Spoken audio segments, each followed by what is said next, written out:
Menurut cerita, makhluk-makhluk ini hidup ratusan tahun, bahkan 600 sampai dengan 900 tahun. Dan kabarnya, mereka menyembah matahari yang bukan matahari permukaan atau bukan matahari yang biasa kita tengok ini kan, melainkan semacam cahaya besar dari dalam. Assalamualaikum warahmatullahi wabarakatuh. Hai geng, terima kasih sudah mengklik video dari aku. Kembali lagi bersama aku di Storyana. Kali ini kita akan bercerita tentang Hollow Earth. Tanpa berlama-lama lagi, yuk langsung ke ceritanya. Tahun 1997, ada seorang personal trainer bernama Dallas Thompson. Malam itu dia menyetir sendirian di sebuah jalan raya di California yang sangat gelap, hujan deras, dan aspalnya tuh licin banget. Di satu titik, ban mobilnya tuh kehilangan traksi. Mobilnya selip, muter nggak karuan, lalu nabrak pembatas jalan, dan jatuh ke jurang sedalam 76 meter.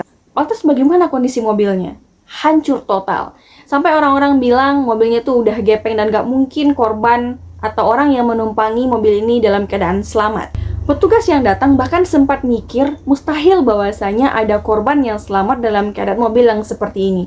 Tapi yang bikin semua orang bengong itu adalah Dallas Thompson ditemukan hidup. Dia nggak berdiri tegak atau lari minta tolong kepada masyarakat ataupun kepada warga di sekitar. Dia ditemukan dalam kondisi setengah sadar, duduk dekat bangkai mobilnya yang sudah hancur. Dan ketika akhirnya dia sudah bicara, Thompson bilang sesuatu yang jauh lebih gila daripada kecelakaannya. Si Thompson ini cerita, saat mobilnya jatuh, dia tuh kayak melihat cahaya yang terangnya tuh nggak masuk akal gitu loh, geng.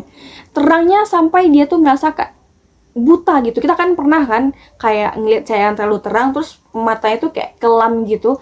Dan ini adalah bagian yang paling tidak masuk akal. Dia merasa bahwasanya ada informasi, seakan-akan ada informasi yang dimasukkan langsung ke otak si Dallas Thompson ini. Dalam penglihatan itu, dia melihat bumi, bukan bola padat, tapi ada seperti cangkang ataupun seperti bola pingpong. Berarti ada dalamnya itu ada kopong dong kalau seperti bola gitu. Dan di dalamnya ada ruang besar. Sebuah dunia yang dihuni oleh makhluk-makhluk yang menurut dia mustahil akan ada. Kayak hewan-hewan punah seperti mamut, suku-suku kuno yang usianya sudah ribuan tahun, dan semacam peradaban yang hidup di balik dinding realitas. Dan setelah kejadian itu nih geng, Thompson ini diundang ke berbagai acara televisi, diundang ke radio, dan dia bahkan nulis buku yang berjudul Comic Manuscript. Dan bahkan pernah bilang dia bakal melakukan ekspedisi untuk masuk ke bagian dalam bumi lewat sebuah titik di Kutub Utara pada tanggal 24 Mei 2003 pakai helikopter. Tapi 2 bulan setelah kisah itu makin ramai dibahas dan makin viral. Pokoknya pemberitaan semuanya tentang Dallas Thompson aja gitu. Apa yang terjadi? Dia menghilang.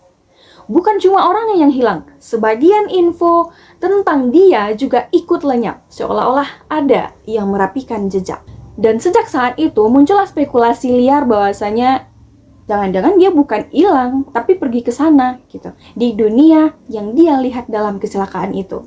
Kisah Thompson ini cuma satu dari banyak cerita yang akhirnya nyambung ke satu ide besar yang udah berabad-abad bikin manusia penasaran. Kalau kalian ingat pelajaran SD atau SMP, kita tuh diajarin bahwasanya bumi itu padat, bola padat, punya lapisan-lapisan, kerak, mantel, inti luar, inti dalam gitu kan. Tapi di sisi lain ada kelompok orang yang enggak sepenuhnya yakin bumi itu padat total. Mereka percaya bumi itu lebih mirip seperti telur, yang di luarnya tuh keras, tapi di dalamnya bisa jadi ada ruang besar. Dan teori ini bukan cuma muncul dari cerita horor internet saja. Salah satu yang bikin konsep ini populer adalah seorang astronom dan matematikawan Inggris yang bernama Sir Edmund Halley. Di tahun 1700-an, orang yang namanya dipakai untuk komet terkenal itu yaitu komet Halley yang muncul sekitar 76 tahun sekali. Halley ini menyebutkan bahwasanya bumi mungkin tersusun dari beberapa cangkang konsentris, lapisan-lapisan yang mengelilingi inti padat dengan ruang kosong di dalamnya.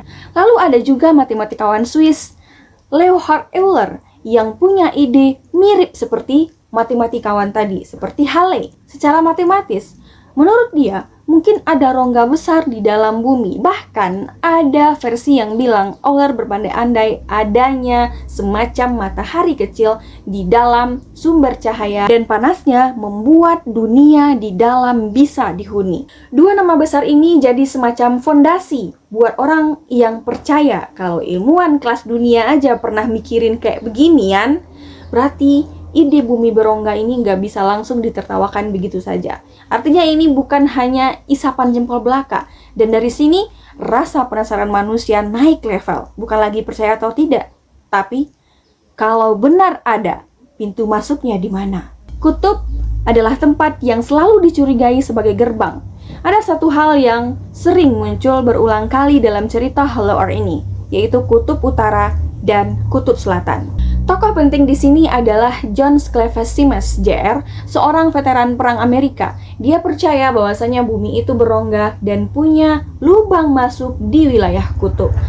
Dia sampai keliling Amerika cari sponsor, mengajukan ide ekspedisi, memberikan proposal, bahkan idenya pernah nyampe ke Kongres. Tapi di Kongres ditolak, dan Simmons keburu meninggal sebelum sempat membuktikan apapun kepada dunia. Setelah itu, ide ekspedisi ini diteruskan oleh pengikutnya Simmons tadi, yang bernama Jeremiah Reynolds.